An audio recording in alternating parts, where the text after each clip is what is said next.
آج انشاءاللہ ہم سورہ توبہ آیت نمبر 23 سے آغاز کریں گے، اور یہ غالباً ہمارا چوتھا سبق ہے سورہ توبہ کا۔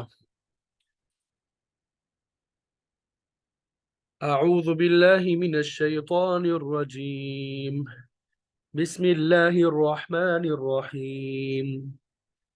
يا أيها الذين آمنوا لا تتخذوا آباءكم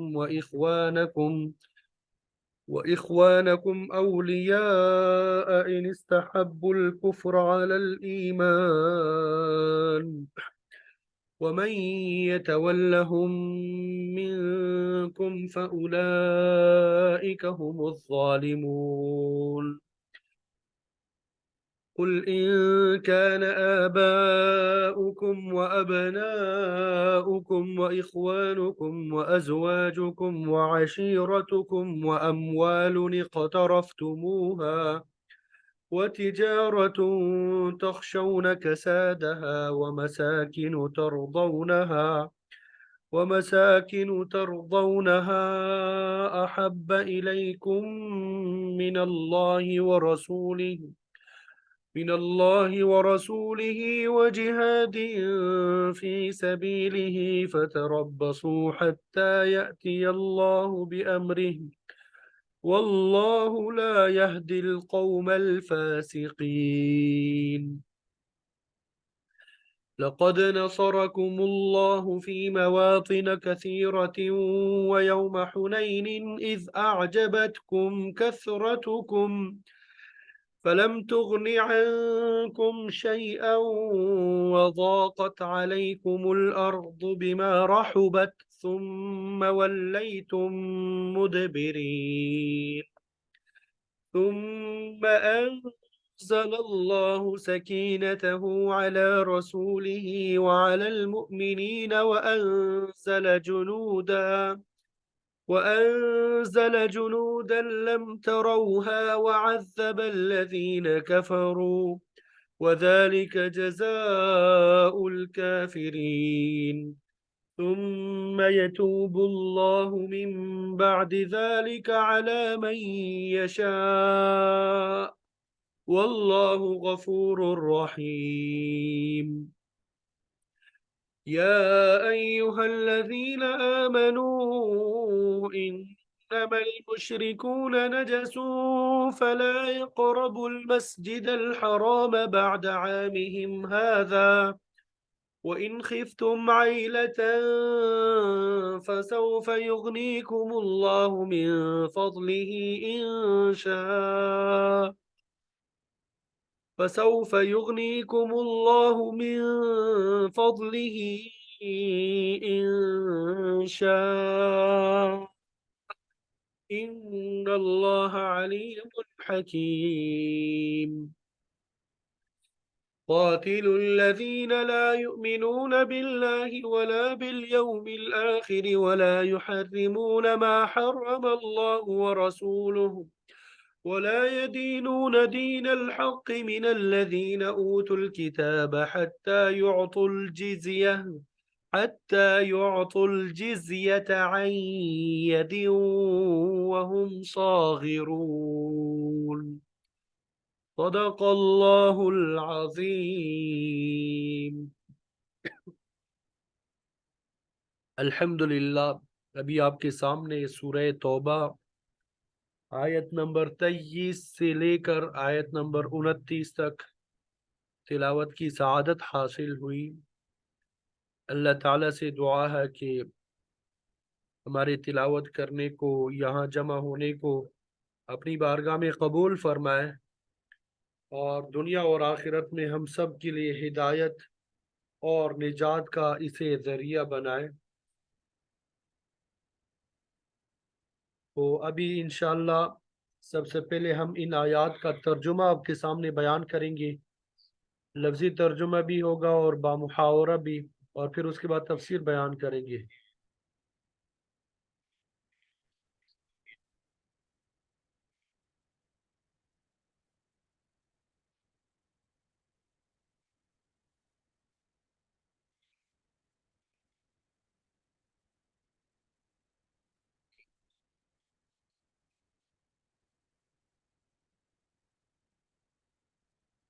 یہ آواز کے بارے میں ذرا کنفرم کر دے، آواز نہیں آ رہی؟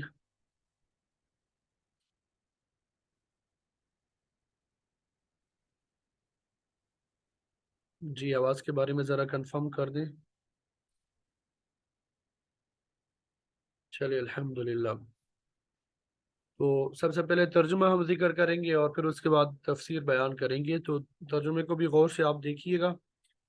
یا ایہا الذین آمنو، یہ کئی مرتبہ آ چکا ہے، بار بار آئے گا، ٹھیک ہے۔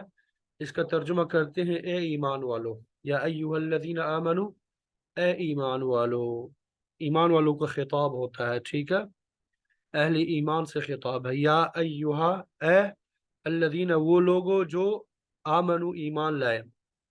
ایمان والوں کو کیا حکم دیا گیا؟ لا تتخذو، لا تتخذو، تم مت پکڑو، روکا گیا، تم مت پکڑو، تم مت بناؤ، آباءکم، اپنے باپوں کو۔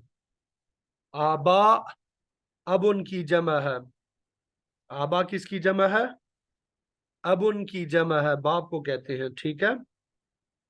کم، اپنے، تو ترجمہ کیا کریں گے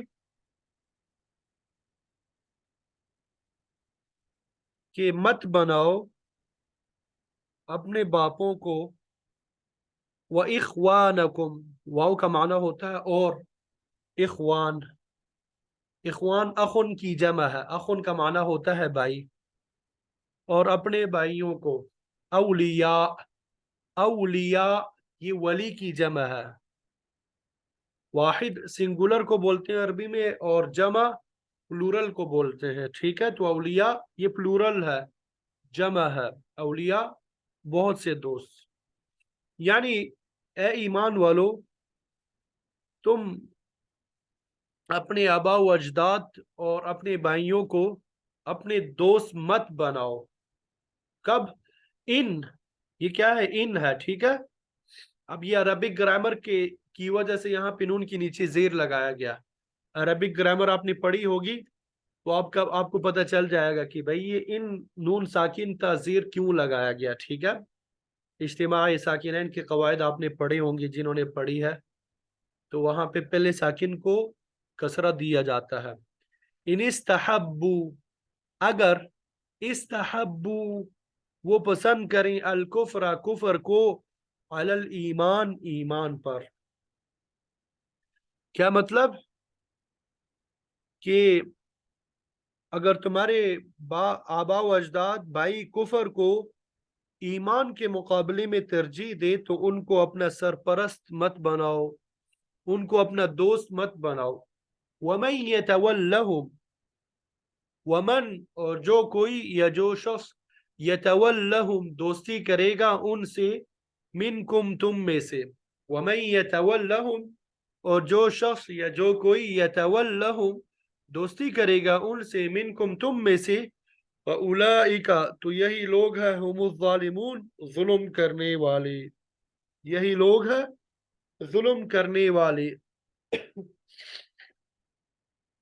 قل، آپ کہہ دیجئے، ان کان آباؤکم، ان کان اگر ہوں، آباؤکم تمہارے باپ، و ابناؤکم اور تمہارے بیٹے، قل کہہ دیجئے، ان کان آباؤکم اگر ہوں تمہارے باپ، و ابناؤکم اور تمہارے بیٹے، و اخوانکم اور تمہارے بھائی، و ازواجکم اور تمہاری بیویاں، و عشیرتکم اور تمہاری برادریاں۔ اب ذرا دوبارہ، آبا کا تو معلوم ہے، یہ اب ان کی جمع ہے، باپ کو کہتے ہیں۔ ابنا، ابنا جو ہے یہ ابن کی جمع ہے، بیٹے کو بولتے ہیں ہم۔ اخوان بھی آپ کو بتا دیا، ازواج زوج کی جمع ہے، بیویاں۔ عشیرتکم، ٹھیک ہے۔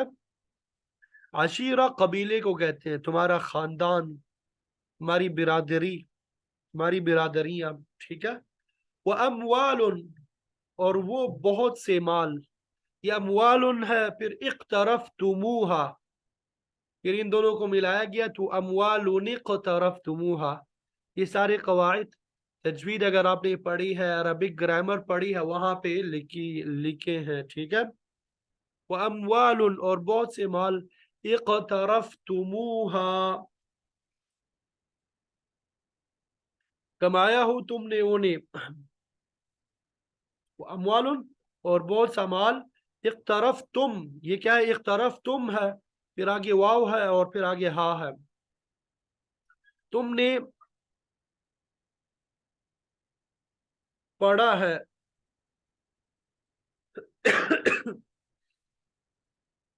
تم نے انہیں کمایا ہو. اللہ اکبر کبیرہ والحمد للہ کثیرا. واموال اور بہت سا مال اقترفتموها کمایا ہو تم نے انہیں. وتجارت اور وہ تجارت، تخشونا تم ڈرتے ہو، تخشونا تم ڈرتے ہو، کسادہا اس کے نقصان سے، کساد مندہ ہونا، نقصان، ہاں اس کے نقصان سے. ترجمہ کیا کریں گے؟ قل اے نبی علیہ الصلوۃ والسلام آپ فرما دیجئے اگر تمہارے آباء و اجداد، بیٹے، بھائی، بیویاں، برادریاں اور وہ مال جو تم نے کمائے، وہ تجارت جس کے مندے سے تم ڈرتے ہو، نقصان سے ڈرتے ہو.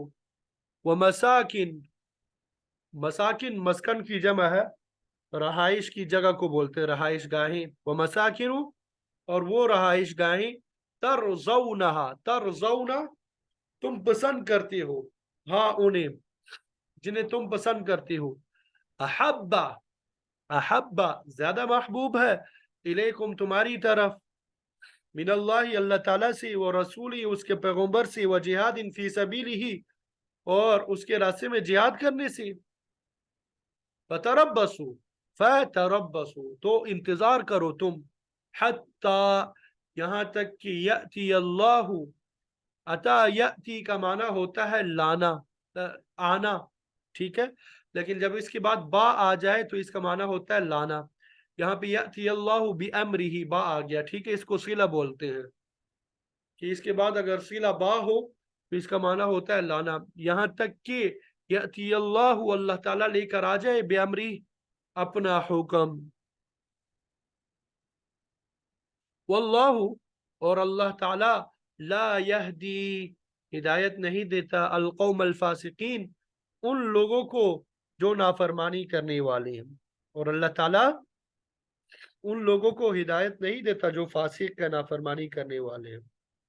تو یہاں پہ حکم دیا گیا کہ پیغمبر مسلمانوں سے کہہ دو کہ اگر تمہارے باپ، تمہارے بیٹے، تمہارے بھائی، تمہاری بیویاں، تمہارا خاندان اور وہ مال و دولت جو تم نے کمایا ہے اور وہ کاروبار جس کے نقصان ہونے کا، مندہ ہونے کا تمہیں اندیشہ ہے، اور وہ رہائشی مکان جو تمہیں پسند ہے، تمہیں اللہ اور اس کے رسول سے اور اس کے راستے میں جہاد کرنے سے زیادہ محبوب ہے، تو انتظار کرو یہاں تک کہ اللہ تعالیٰ اپنا فیصلہ صادر فرما دے، اللہ تعالیٰ کا حکم آ جائے، فیصلہ آ جائے، اور اللہ تعالیٰ نافرمان لوگوں کو منزل تک نہیں پہنچاتا.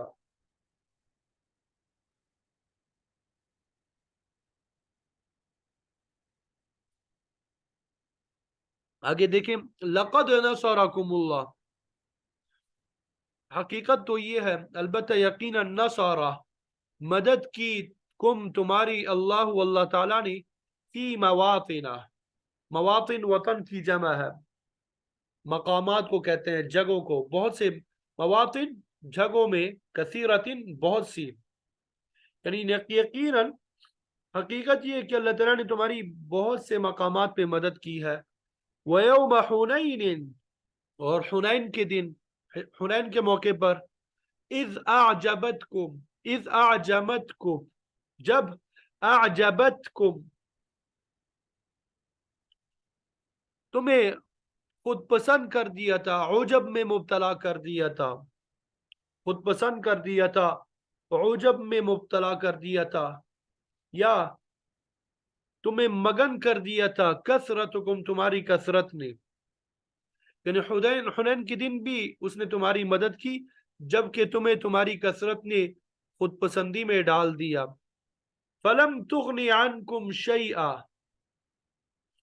فلم تغنی بس فائدہ نہ دیا یا کام نہ آئی. فلم تغنی عنکم فئتکم شیئا، فلم تغنی بس فائدہ نہیں دیا، کام نہ آئی، عنکم تمہیں شیئا کچھ بھی.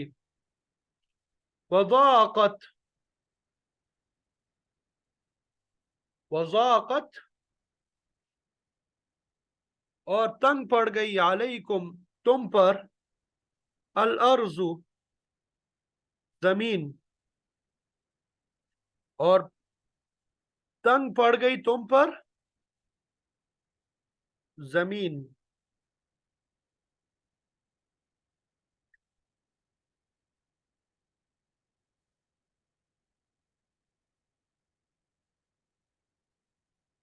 بما رحبت باوجود اس کے جو، رحبت کشادہ ہے وہ، یعنی وہ زمین تو کشادہ ہے لیکن اس کے باوجود تنگ پڑ گئی. ثم ولیتم اور پھر تم نے منہ موڑ لیا، مدبرین پیٹ پھیرنے والے.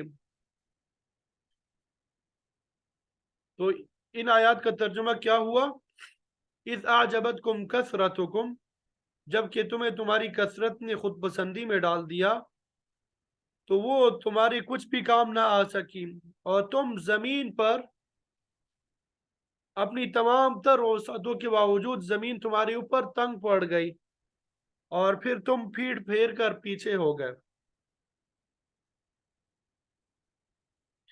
اس کی وضاحت انشاءاللہ جب تفسیر پڑھیں گے مزید آ جائے گی، وہاں پہ بات بھی کلیئر ہو جائے گی کہ اس سے مراد کیا ہے، کب کی بات ہے یہ. ٹھیک ہے. ثم پھر انزل نازل کیا اللہ تعالیٰ نے سکینتہ اپنا سکون، علی رسول ہی اپنے پیغمبر پر، وعلی المؤمنین اور مؤمنین پر، ایمان والوں پر، وانزل اور اس نے نازل کیا، اتارا، جنودن بہت سے لشکر، لم تروہا تم نے انہیں نہیں دیکھا، لم تروہا تم نے انہیں نہیں دیکھا، وعذب اور عذاب دیا، الذین کفروا ان لوگوں کو جنہوں نے کفر کیا، یعنی عذاب دیا اس نے کافروں کو، وذالک اور یہ جو ہے جزاء الکافرین کافروں کی سزا ہے، اور ایسے کافروں کا یہی بدلہ ہے. ثم یتوب اللہ پھر توجہ فرمائے گا اللہ تعالی، یعنی اللہ تعالیٰ توبہ قبول فرمائے گا، من بعد ذالک اس کے بعد علی من یشاء جس کی وہ چاہے، واللہ اور اللہ تعالیٰ غفور بہت بخشنے والا، رحیم نہایت رحم والا ہے. یا ایہا الذین آمنوا اے ایمان والو، انما المشرکون نجس بے شک مشرک نجس ہے، ناپاک ہے، فلا یقربوا تو وہ قریب نہ آئے، فلا یقربوا تو وہ قریب نہ آئے، المسجد الحرام مسجد حرام کے، بعد عامہم ھذا اس سال کے بعد، بعد عامہم ان کے سال کے بعد، ھذا یہ یعنی اس سال کے بعد اب وہ مسجد حرام کے قریب نہ آئے. وَإِنْ خِفْتُمْ اور اگر تمہیں خوف و اندیشہ ہو، عَيْلَةً تنگ دستی کا، فَسَوْفَ تو عن قریب، یغنیکم اللہ غنی کر دے گا تمہیں اللہ تعالیٰ، من فضلی اپنے فضل سے، انشاء اگر اس نے چاہا. ان اللہ بے شک اللہ تعالیٰ، علیم خوب جاننے والا، حکیم حکمت والا ہے. قاتلو قتال کرو تم، جہاد کرو، الذین ان لوگوں سے جو، لا یؤمنون ایمان نہیں لائے، باللہ اللہ تعالیٰ پر، ولا بالیوم الاخر آخرت کے دن پر، ولا یحرمون اور نہ ہی وہ حرام سمجھتے ہیں، ولا یحرمون اور نہ ہی وہ حرام سمجھتے ہیں، ما وہ جو، حرم اللہ اللہ تعالیٰ نے حرام کیا ہے، ورسولہ اور اس کے پیغمبر نے، ولا یدینون اور وہ دین اختیار نہیں کرتے، دین الحق کی برحق دین کو، اور وہ برحق دین کو اختیار نہیں کرتے. من الذین ان لوگوں میں سے، اوتل کتابہ جنہیں کتاب دی گئی، حتی یہاں تک کہ یعطو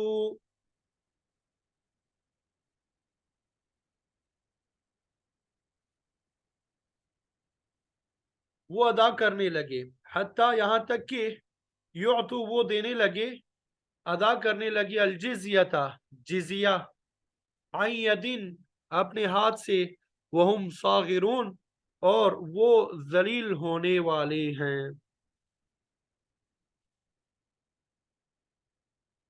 کیا ترجمہ ہوا؟ کہ وہ اہلی کتاب جو نہ اللہ پہ ایمان رکھتے ہیں نہ آخرت کے دن پہ، اور جو اللہ اور اس کے رسول کے حرام کی ہوئی چیزوں کو حرام نہیں سمجھتے اور نہ دین حق کو اپنا دین مانتے ہیں، ان سے جنگ کرو یہاں تک کہ وہ خوار ہو کر اپنے ہاتھ سے جزیہ ادا کریں۔ ٹھیک ہے،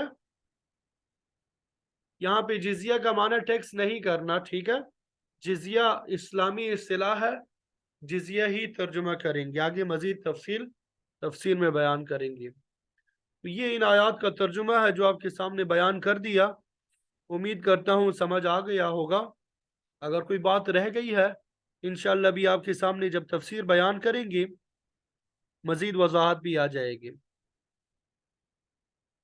ترجمہ سمجھ میں آ گیا؟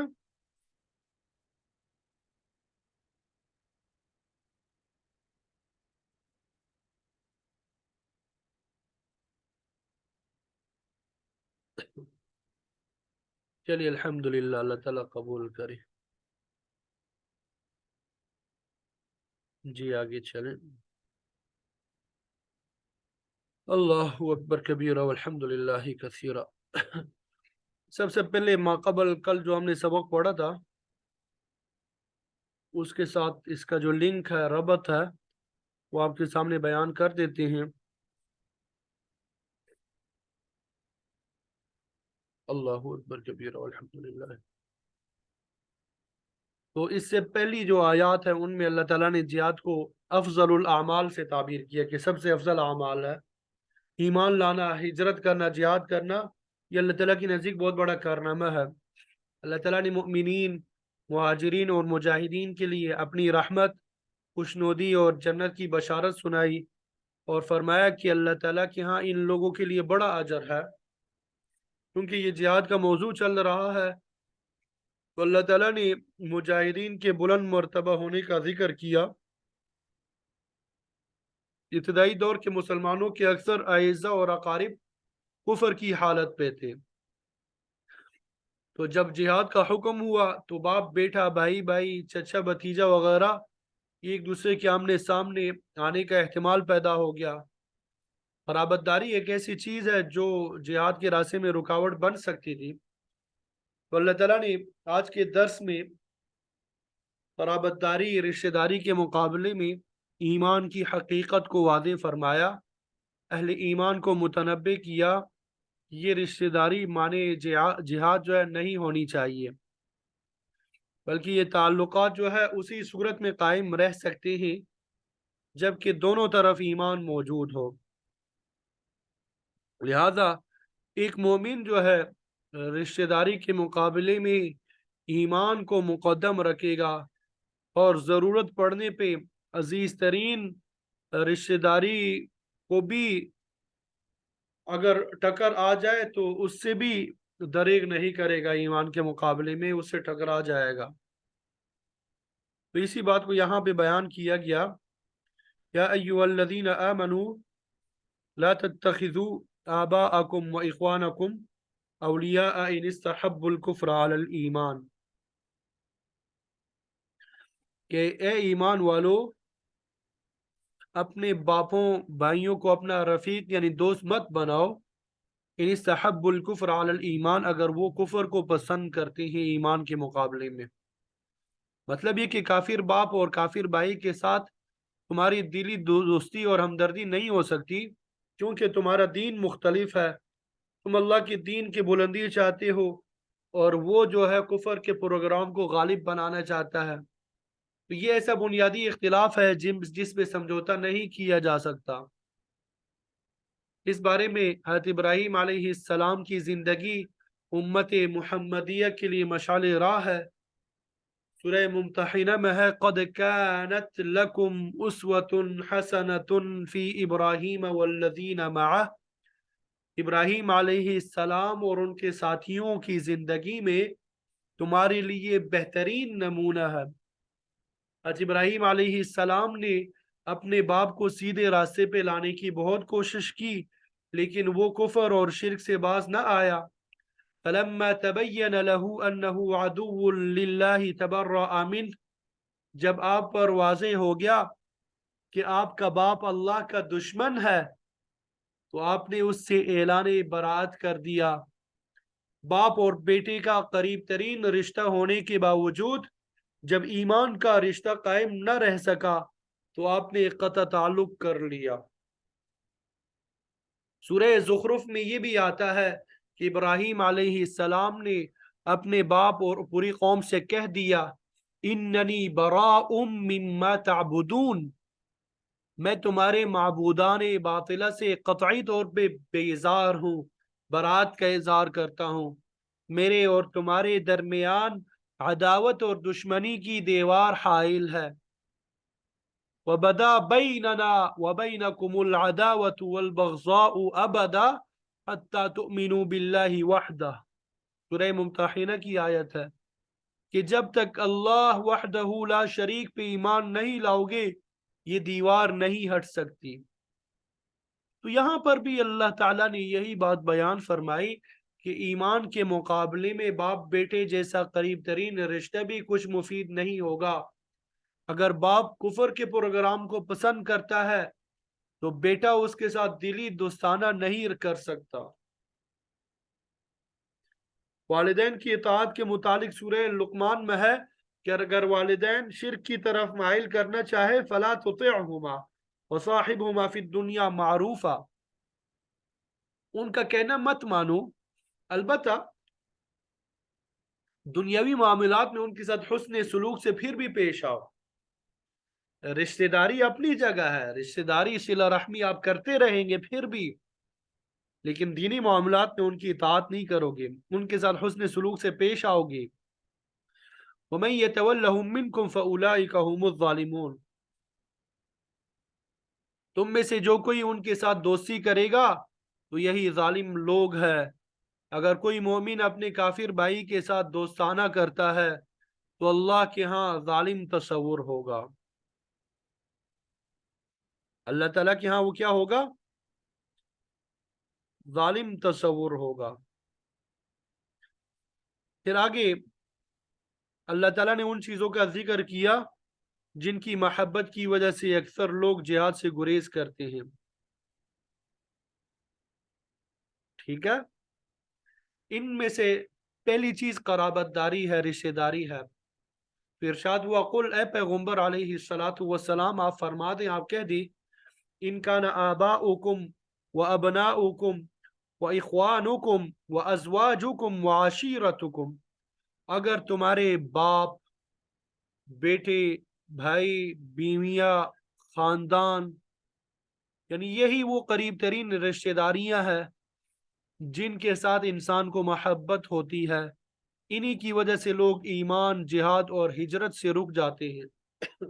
فرمایا کہ اگر تم ان عزیز و اقارب کو ایمان پہ ترجیح دو گے تو نتیجہ یہ ہوگا کہ اللہ تعالیٰ کی طرف سے تم پہ ذلت مسلط ہو جائے گی، انہی کی وجہ سے اکثر لوگ آخرت سے محروم ہو جاتے ہیں۔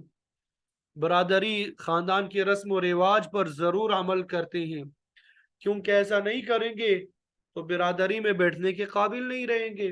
اس لیے برادری کی خاطر کئی قسم کی برائیاں اور بدعات اختیار کرنا پڑتی ہے۔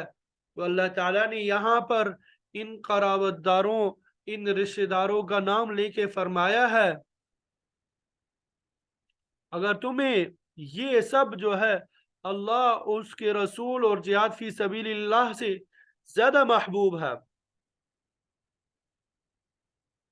تو پھر اللہ تعالیٰ کی طرف سے فیصلے کا انتظار کرو، ٹھیک ہے؟ جہاد سے روکنے والی دوسری چیز کے متعلق فرمایا وَأَمْوَالٌ اقْتَرَفْتُمُوهَا، پہلی چیز جو ہے جہاد سے روکنے والی وہ رشتہ داری تھی، دوسری چیز وہ مال جو تم کماتے ہو، کہ انسان کا جو مال ہے یہ بھی اس کے لیے آزمائش کا سبب بن جاتا ہے. انسان کا جو مال ہے، تجارت جو ہے، یہ بھی اس کے لیے آزمائش کا باعث ہوتا ہے. اسی کی وجہ سے انسان آخرت اور دین کی باتوں سے محروم ہو جاتے ہیں. مال کی محبت میں انسان حلال اور حرام کی تمیز چھوڑ دیتے ہیں. نہ مال کے حصول میں جائز اور ناجائز کا خیال رکھا جاتا ہے اور نہ ہی خرچ کرنے کے معاملے میں. تو وہ مال اور دولت کو ایمان پہ ترجیح دیتے ہیں. مال کے علاوہ فرمایا وَتِجَارَةٌ تَخْشَوْنَ كَسَادَهَا، اور وہ تجارت بھی تمہارے لیے مانع جہاد ہے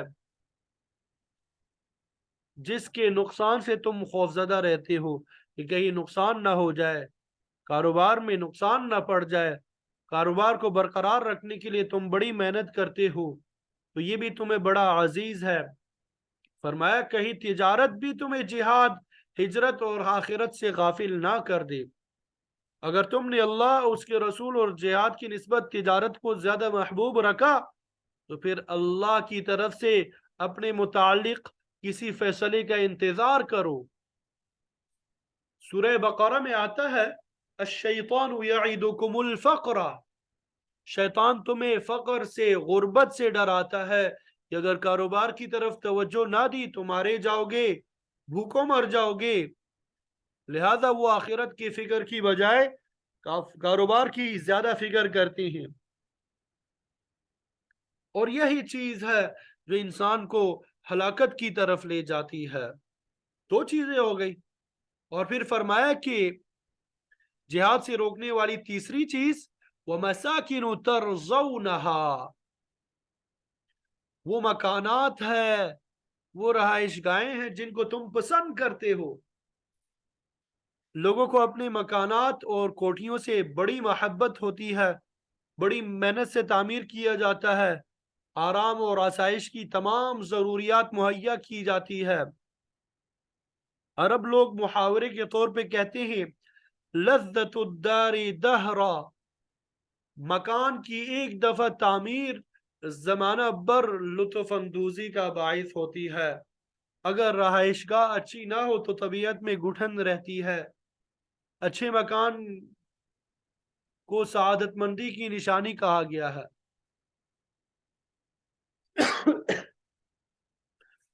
مسند احمد رحمت اللہ علیہ کی روایت میں آتا ہے کہ آپ صلی اللہ علیہ وسلم نے فرمایا کسی شخص کے سعادت مند نیکبخت ہونے کے لیے تین چیزوں کی ضرورت ہوتی ہے، یعنی اچھا مکان، اچھی بیوی، اچھی سواری.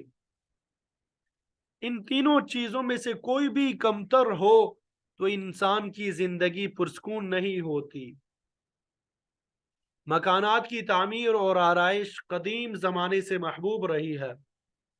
عاد اور ثمود کی قومیں بڑے عالیشان مکان بناتی تھی، ان میں نقش و نگار بناتی تھی تاکہ آرام اور سکون کی زندگی بسر کر سکے. سورہ شعراء میں آتا ہے وَتَتَّخِذُونَ مَصَانِعَ لَعَلَّكُمْ تَخْلُدُونَ، ان کے مسانات، ان کے جو مکانات ہیں ایسی ایسی کاریگری کے شاہکار ہوتے تھے گویا کہ انہوں نے ہمیشہ ان میں رہنا ہے. لیکن آج ان کے مکانات کھنڈرات کے علاوہ کچھ نہیں ہے. اسی لیے فرمایا کہ تمہارے خوبصورت مکان، کوٹھیاں اور پھر ان کے ساتھ تمہاری محبت جہاد کے راستے میں رکاوٹ ہے، یہ تیسری چیز ہو گئی.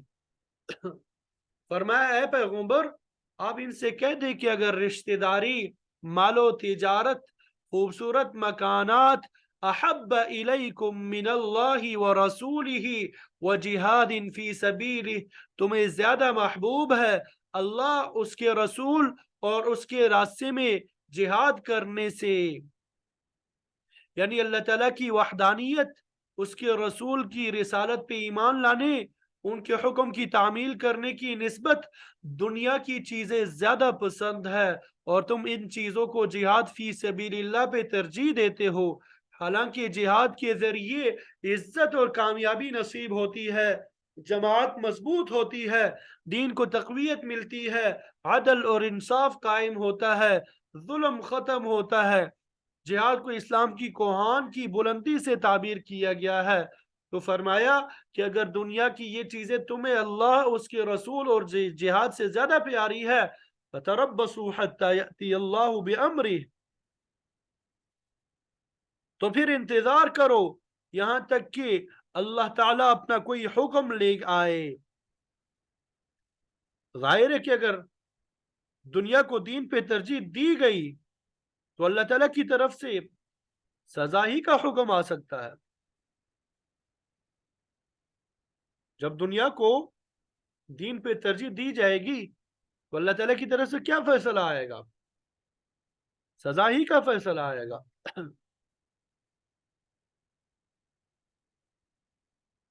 روایت میں آتا ہے، آپ صلی اللہ علیہ وسلم کا فرمان موجود ہے، اذا تبایعتم بالعینۃ، کہ اگر تم نے خرید و فروخت کو ہی مقصد زندگی بنا لیا، 24 گھنٹے اسی میں مشغول رہے، وَرَضِيتُمْ بِالزَّرْعِ، کھیتی باڑی کے کام ہی میں مصروف رہے، وَأَخَذْتُمْ بِأَذْنَابِ الْبَقَرِ، اور گائے بیل کو پالنے میں لگے رہے، اس کی دیکھ بھال اور دودھ پینے میں وقت ضائع کر دیا، وَتَرَكْتُمُ الْجِهَادَ فِي سَبِيلِ اللَّهِ، اللہ کے راستے میں جہاد کو چھوڑ دیا، تو یاد رکھو، فَتَرَبَّصُوا أَن يُسَلِّطَ اللَّهُ عَلَيْكُمْ ذُلًّا، پھر اس بات کے منتظر رہو کہ اللہ تعالیٰ تم پہ ذلت کو مسلط فرما دے گا، اور پھر لا ينزع حتى ترجعوا الى دینکم، پھر اسے اٹھائے گا نہیں جب تک کہ تم اپنے دین کی طرف واپس نہیں پلٹ آؤ گے، یعنی اس وقت تک اس کو نہیں اٹھائے گا، اس ذلت کو، جب تک دین کی طرف تم واپس نہیں پلٹ آؤ گے۔ مقصد یہ کہ جو قوم جہاد کو چھوڑ دیتی ہے اس پہ ذلت مسلط ہو جاتی ہے، وہ محکوم ہو جاتی ہے۔ پہلے مسلمان تاتاری کافروں کے محکوم ہوئے، اور آج مسلمانوں کی اکثریت انگریزوں کی محکوم ہے۔ یہ قومی سزا ہے جو مسلمانوں کو مل رہی ہے۔ انہوں نے برادری، مال و دولت، محلات کو اپنی مقصود حیات بنا رکھا ہے، نہ ایمان ہے، نہ رسول کی محبت ہے، نہ جذبہ جہاد ہے۔ نتیجہ ظاہر ہے کہ غلامی کی ذلت میں ہم سب مبتلا ہے۔ ذلت کئی قسم سے آ سکتی ہے، مثلا سلطنت چھن جائے، نیکی کی توفیق سلب ہو جائے، قوم عیاشی اور فحاشی میں لگ جائے، دشمن کا خوف ہر وقت مسلط رہے، یا انسان اخلاقی طور پہ دیوالیہ بن جائے۔ یہ سب ذلت کی نشانیاں ہے جو جہاد چھوڑنے کی وجہ سے آتی ہے۔ اسی لیے فرمایا کہ اگر دنیا کو دین پر ترجیح دو گے تو اللہ تعالیٰ کی طرف سے سزا کے منتظر رہو، جو کہ کسی وقت بھی آ سکتی ہے۔ اور فرمایا یاد رکھو، واللہ لا یہدی القوم الفاسقین، اللہ تعالیٰ نافرمانوں کی رہنمائی نہیں کرتا۔ اس کا معنی ہوتا ہے اطاعت سے باہر نکل جانا، نافرمانی کرنا۔ اللہ تعالیٰ صراط مستقیم کی طرف رہنمائی ان کی کرتا ہے جو فسق و فجور سے بچتے ہیں، کفر اور شرک کو چھوڑ کے ہدایت کے طالب ہوتے ہیں۔ جب تک تڑپ موجود نہ ہو ہدایت میسر نہیں آتی۔ اکثر انسان فسق، ظلم، شرک اور کفر میں مبتلا ہوتے ہیں، یہی وجہ ہے کہ وہ ہدایت سے محروم رہتے ہیں۔ نہ تو برائی سے توبہ کرتے ہیں اور نہ اسے چھوڑتے ہیں، اور نہ ہی سیدھا راستہ معلوم کرنے کی کوشش کرتے ہیں۔ تو ایسے لوگوں کے لیے اللہ تعالیٰ کا قانون یہی ہے کہ انہیں حق کی طرف رہنمائی نصیب نہیں ہوتی۔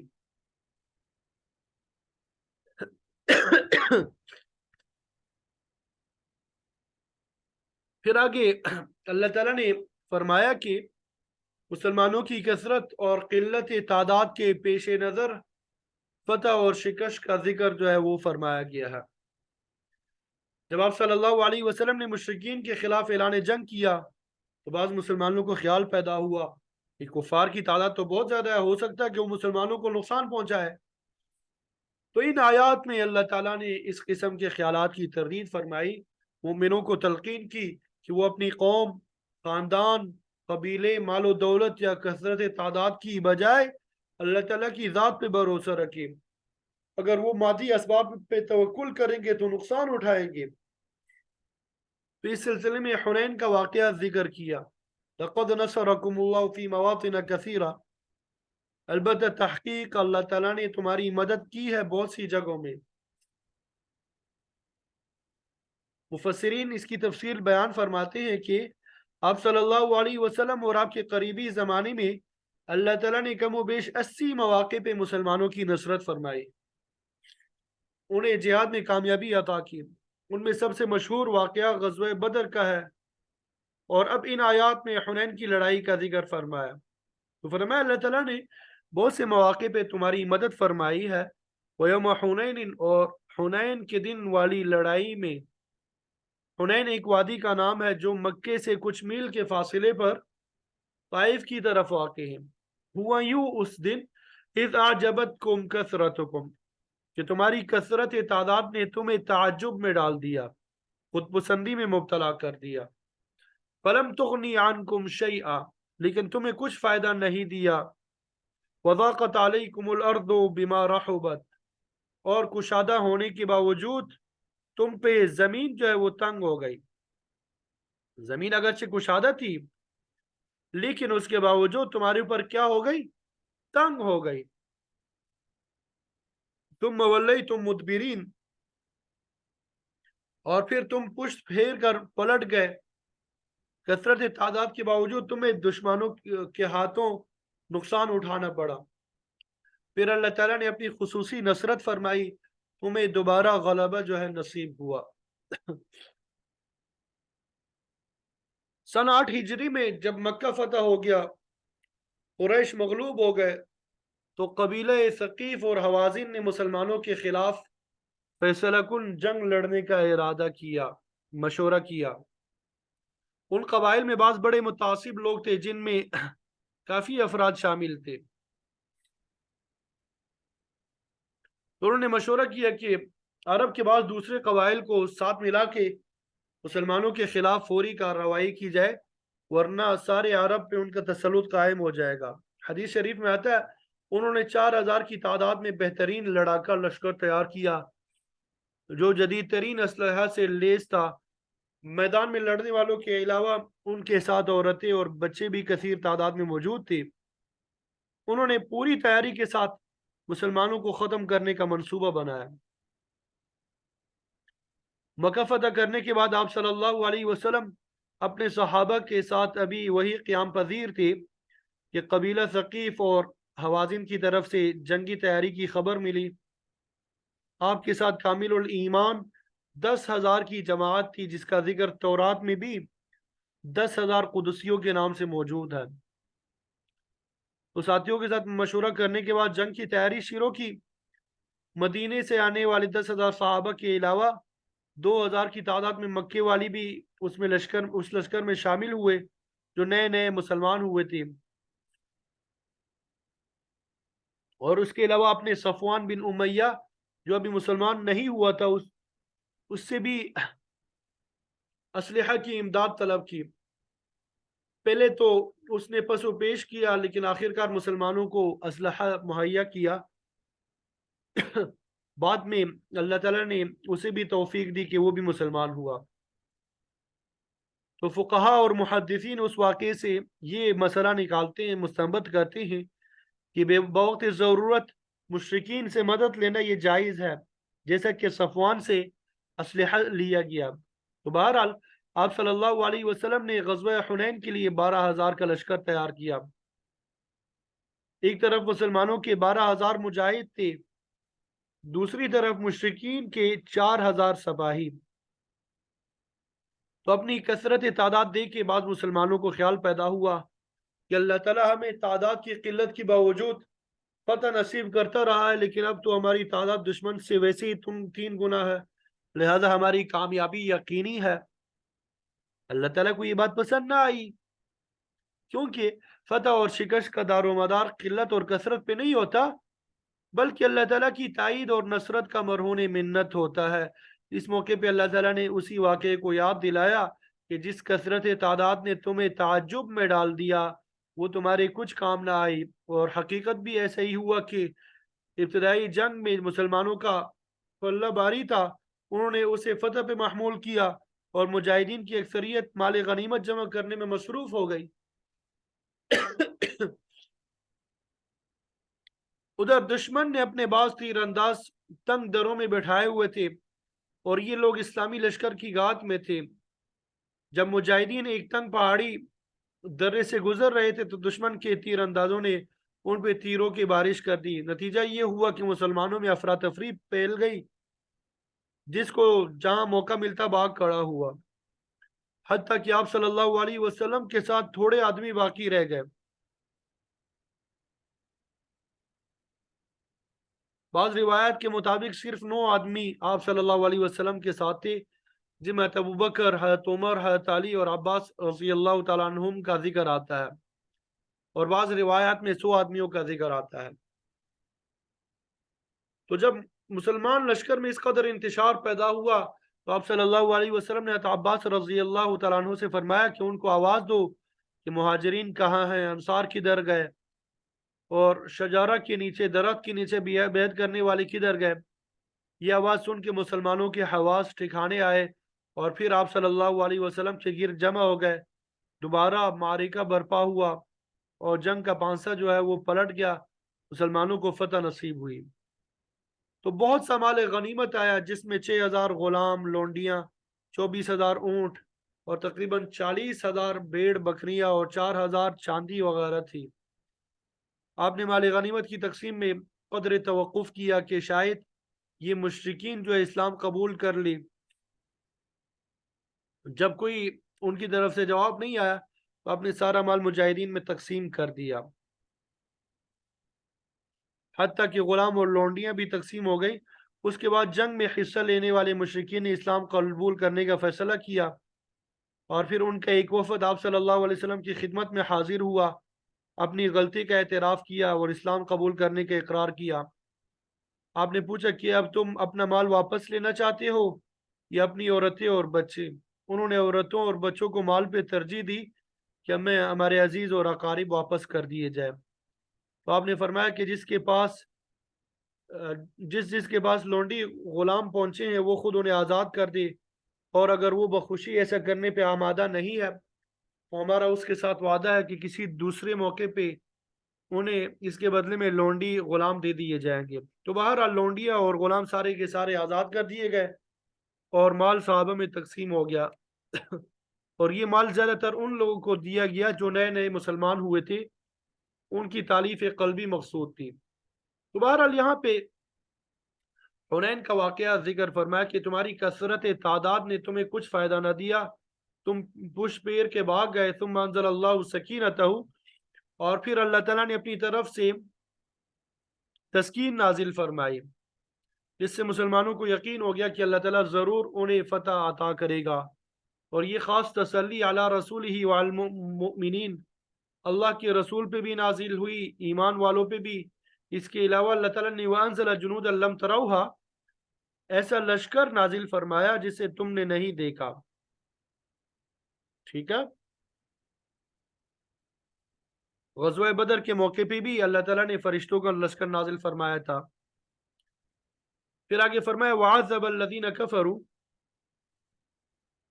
اور کافروں کو اللہ تعالیٰ نے سزا دی، عذاب دیا، ان کے بہت سے آدمی مارے گئے، عورتیں اور بچے لونڈی غلام بنے، بہت سا مال بھی دینا پڑا۔ وَذَلِكَ جَزَاءُ الْكَافِرِينَ، کفر کرنے والوں کی یہی سزا ہوتی ہے۔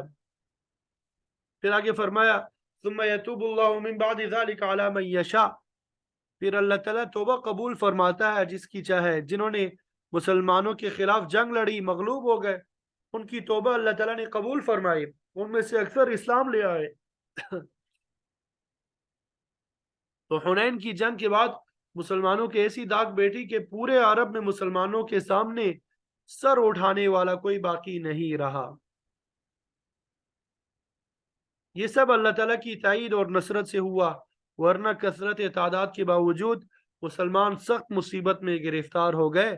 اس لیے تعداد اور اسلحہ پہ بھروسہ کرنے کی بجائے اللہ تعالیٰ ہی پہ بھروسہ کرنا چاہیے۔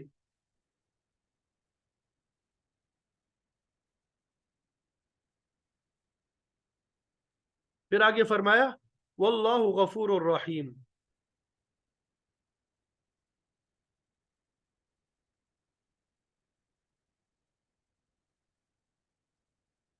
کہ اللہ تعالیٰ بہت زیادہ بخشش کرنے والا ہے، مہربان ہے، اس نے ان کی توبہ قبول فرمائی اور انہیں معاف کر دیا۔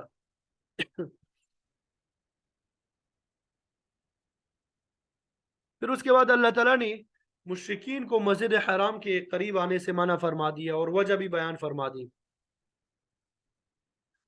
8 ہجری میں مکہ فتح ہوا، اس سے اگلے سال 9 ہجری میں آپ صلی اللہ علیہ وسلم نے ابوبکر صدیق رضی اللہ تعالیٰ عنہ کی امارت میں مدینہ منوروں سے مسلمانوں کا ایک وفد حج کے لیے بھیجا۔ اسی دوران سورہ توبہ کی آیات وہ نازل ہوئی براعت والی، تو آپ نے یہ آیات تعالی کو دے کے مکہ مکرمہ بھیجا تاکہ وہ صدیق اکبر کے ساتھ مل کے حج کے موقع پہ مشرکین سے بیزاری ان کے خلاف اعلان جنگ کر دیں۔ ان احکامات میں ایک حکم یہ بھی تھا کہ آئندہ کوئی مشرک بیت اللہ شریف کا حج اور طواف نہیں کر سکے گا۔ اعلان عام کیا گیا لا یحجن بعد العام مشرکون، کہ مشرک لوگ اس سال کے بعد حج کے لیے نہیں آئیں گے، ولا یطوفون بالبیت عریان، اور بیت اللہ شریف کا ننگا طواف بھی نہیں کریں گے۔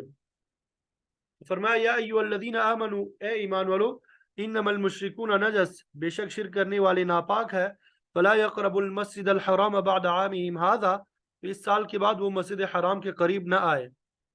گویا 9 ہجری کے بعد مشرکین کو حرم شریف سے بالکل بے دخل کر دیا گیا۔ تو اگلے سال جب 10 ہجری میں آپ صلی اللہ علیہ وسلم خود حجۃ الوداع کے لیے تشریف لائے تو اس سال کوئی مشرک حج کرنے کے لیے نہیں آیا۔ امام ابوبکر جساس رحمۃ اللہ علیہ بڑے مفسر گزرے ہیں، احکام القرآن کے نام سے ان کی تفسیر ہے، وہ لکھتے ہیں کہ نجاست 2 قسم کی ہوتی ہے۔ پہلی قسم نجاست عین ہے، اس میں ظاہری طور پہ ناپاک چیزیں شامل ہیں جیسے بول و براز، خنزیر، دم مسفوح وغیرہ۔ اور دوسری قسم نجاست کی حکمی ہے، گناہ کو بھی نجاست سے تعبیر کیا گیا، بالخصوص اللہ تعالیٰ نے بتوں کو گندگی کا نام دیا ہے، سورہ حج میں ہے فَاجْتَنِبُوا الرِّجْسَ مِنَ الْأَوْثَانِ، بت پرستی کی نجاست سے بچو۔ تو گویا مشرکوں کی نجاست حکمی یا معنوی نجاست ہے، اور اسی نجاست اور گندگی کی وجہ سے انہیں مسجد حرام سے روک دیا گیا۔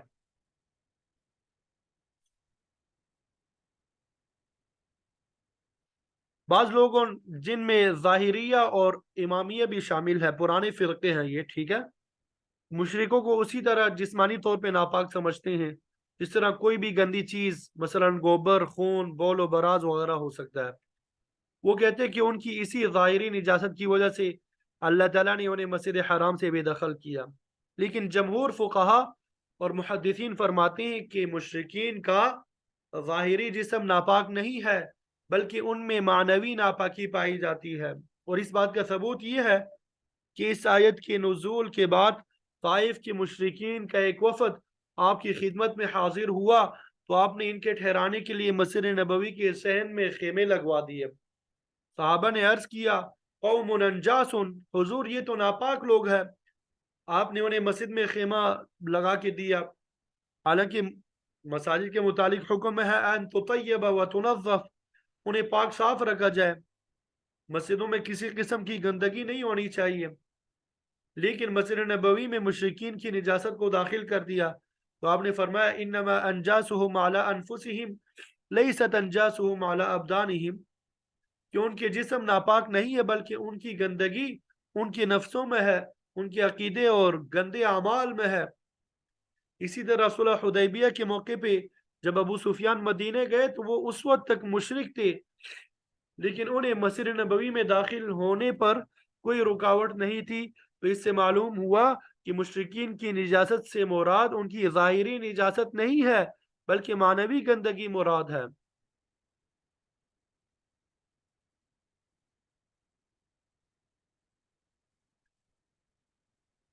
اب سوال یہ پیدا ہوتا ہے کہ اس آیت کے ذریعے مشرکین کو صرف مسجد حرام سے بے دخل کیا گیا ہے یا عام مسجدوں کا بھی یہی حکم ہے کہ مشرک ان میں داخل نہ ہو سکے؟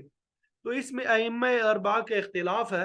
امام مالک رحمۃ اللہ علیہ فرماتے ہیں کہ تمام مساجد مسجد حرام کے حکم میں داخل ہے، جب کوئی مشرک مسجد حرام میں داخل نہیں ہو سکتا جب تک، تو وہ کسی بھی مسجد میں جانے کا اہل نہیں ہے۔ امام شافعی سے فرماتے ہیں کہ یہ صرف مسجد حرام کے لیے ہے، دیگر مساجد میں کوئی پابندی نہیں ہے۔ امام ابو حنیفہ رحمۃ اللہ علیہ کا موقف یہ ہے کہ مشرکین کے مسجد حرام میں داخل ہونے کا یہ مطلب نہیں ہے کہ وہ کسی بھی حالت میں وہاں نہیں جا سکتے، بلکہ اس آیت کا مطلب یہ ہے کہ مشرک لوگ حج، طواف یا دیگر عبادات کے لیے داخل نہیں ہو سکتے۔ اگر کوئی اور ضرورت ہو تو وہاں جا سکتے ہیں، مثلا مسجد کی دیکھ بھال ہے، تعمیر اور مرمت کے لیے ضرورت ہو، یا قاضی مقدمے کی سماعت مسجد میں کر رہا ہو تو مشرک کے داخلے پہ پابندی نہیں ہے۔ اور اس کا جواب وہ وفد طائف کے واقعے میں موجود ہے کہ آپ نے مشرکین کے وفد کو مسجد میں ٹھہرایا تھا، اور اسلام لانے سے پہلے ابو سفیان کے داخلے پہ بھی کوئی پابندی نہ تھی۔ تو بہرحال مشرکین پہ پابندی اسی صورت میں ہے کہ وہ عبادت کے لیے آنا چاہے یا مسجد پہ غلبہ حاصل کرنا چاہیں، اور یہی حکم عام مساجد کے لیے بھی ہے۔ اب رہی یہ بات کہ کون سے مشرک مسجد کے قریب نہیں آ سکتے، تو ان میں یہود، نصارہ، مجوسی، ہندو، سکھ، جاپانی، چینی، سب جو ہے یہ سب شامل ہے۔ کوئی بھی عبادت کے لیے مسجد میں داخل نہیں ہو سکتا، کیونکہ یہ ناپاک ہے، ان کے عقائد اور اعمال گندے ہیں، ان کے قلوب جو ہے، اذان جو ہے نجس ہے۔ یہ ایسی نجاست ہے جو توبہ کے بغیر دور نہیں ہو سکتی۔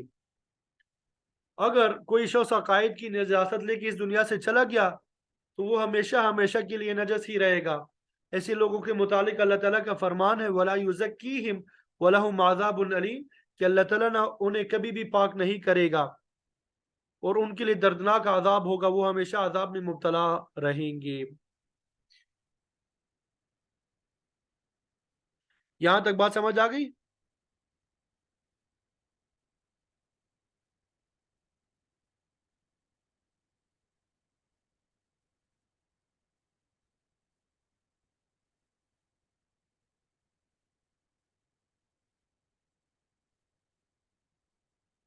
جب یہ حکم نازل ہوا تو مسلمانوں کے دلوں میں ایک خدشہ پیدا ہوا، بعض مسلمانوں کو خیال پیدا ہوا کہ مشرکین کی تجارتی سرگرمیوں کی وجہ سے ہمیں ضروریات زندگی میسر آتی رہتی تھی، اگر ان کا آنا بالکل بند ہو گیا تو کہیں ہم اقتصادی طور پہ مفلوج نہ ہو جائے۔